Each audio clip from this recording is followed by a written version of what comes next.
বিজেপির মার্জিন বাড়ছে। আরে ওনার রাজত্বে চাকরি বিক্রি হচ্ছে, রেলের জমি পাট্টা করে বিক্রি করছে, সাদা বালি তুলে বিক্রি করছে, জঙ্গলের কাঠ বিক্রি করছে। সংবিধান বলে কিছু পশ্চিমবঙ্গে আছে? বিজেপি কর্মী কেউ প্রচারে এলে তাদের আক্রমণ করো, মারো, বেঁধে রাখো। পরাজয় নিশ্চয়ই, হতাশার আতঙ্ক থেকে এ ধরনের আক্রমণ। বিজেপির বুক দূর শুরু করেছে। কার? বিজেপি। কে বলছেন? মমতা বন্দ্যোপাধ্যায়। বিজেপির মার্জিন বাড়ছে। যারা বিরোধী ছিলেন, সমস্ত রাজনৈতিক দলেরই বিরোধী থাকে, আমাদেরও বিরোধী ভোটার আছেন, থাকবেনই, এটাই তো গণতন্ত্রের সবচেয়ে সুন্দর দিক। তো তারা আশা হারিয়ে ফেলেছেন, একটা ঠিকঠাক জোট করে লড়তে পারলো না নির্বাচনটাকে, মানুষ ভোট দিতে যাচ্ছে না। আমাদের 365 দিনের রাজনীতি করা দল, আমাদের সংগঠন আছে, আমরা সংগঠনের ভিত্তি করে মানুষকে দিয়ে ভোট করিয়েছি।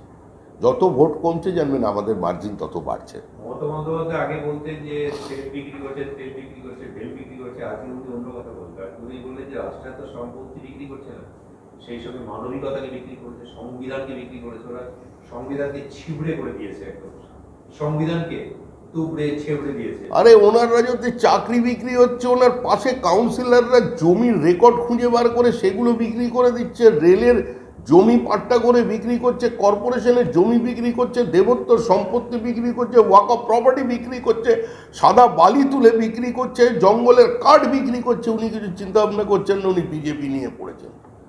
সংবিধান বলে কিছু পশ্চিমবঙ্গে আছে? সংবিধানের যদি মান্যতা দিতে হতো, আজকে মুখ্যমন্ত্রীর চেয়ার থেকে অনেকদিন আগে থেকে সরিয়ে দিতে হতো। তিনি কি করে এখনো আছেন এতদিন পর্যন্ত, এটাই তো সংবিধান বিশেষজ্ঞদের কাছে সবচেয়ে বড় প্রশ্ন। ওই যে লাভলি মৈত্রের স্বামী পুলিশ কর্তা ছিল বলে কমিশন কিছু বিধিনিষেধ আরোপ করেছিল, সেই প্রসঙ্গ টেনে বলছেন যে লাভলির স্বামী কে নিয়ে ওদের কমিশনের এত সমস্যা, অথচ বিজেপির প্রার্থীর স্বামী তো কেন্দ্রীয় বাহিনীর একটা কর্তা, শিরোপা মিত্র শিরোপা মিত্র চৌধুরীর কথা নাম না করে বলেছেন। স্বামী তো উনি চলে যান কমিশনে, কর্তা, কিছুই তো করছে না। না, কমিশনের কাছে উনি গিয়ে কমপ্লেন করুন যে সাবমেরিন নিয়ে আসছে ওনার স্বামী, বঙ্গোপসাগর বিরুদ্ধে হঠাৎ দীঘার সৈকতে উঠে পড়ে আক্রমণ করতে পারে, বলতে পারেন গিয়ে, ওনার পক্ষে সবই সম্ভব। জেপি নাড্ডা মঞ্চে ভাষণ দিতে গিয়ে তৃণমূলকে সমালোচনা করতে এক জায়গায় উনি একজন এই স্লোগান দিয়েছেন, জয় বাংলা। সেইটাকে কোট করে মমতা বন্দ্যোপাধ্যায় বলেছেন, দেখলেন তো আমার পেছনে জ্বালা থেকে আমার পেছনে লাগে, আমার পেছনে লাগতে গিয়ে জয় বাংলা বলে দিয়েছে। ওইটাই একমাত্র রাস্তা, এর বিকল্প কিছু নেই। জয় বাংলাই সমাধান, জয় বাংলাই সমাধান, জয় বাংলা। একদম ঠিক বলেছেন, জয় বাংলাই সমাধান।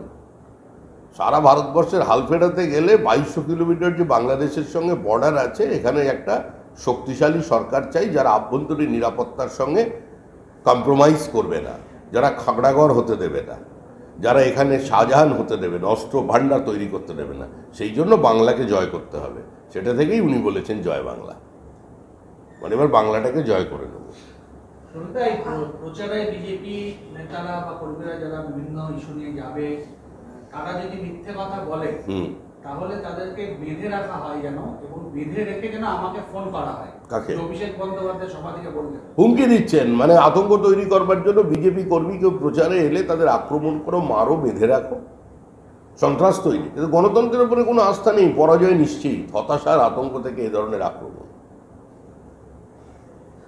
আজকে যোগী বলেছেন যে এখানে পুজো হয় না, উত্তরপ্রদেশের বড় বড় দুর্গাপুজো হয়, রামনবমী হয় না, এখানে দাঙ্গা হয়, এবং যারা দাঙ্গা করছেন তাদের 7 দিন ধরে উল্টো করে ঝুলিয়ে রাখা দরকার। তাহলে দাঙ্গা কিভাবে করতে হয় সেটা ভুলে যেত। এবার কি এখানে আমাদের রাজ্যে বুলডোজারের রাজনীতির প্রয়োজন রয়েছে?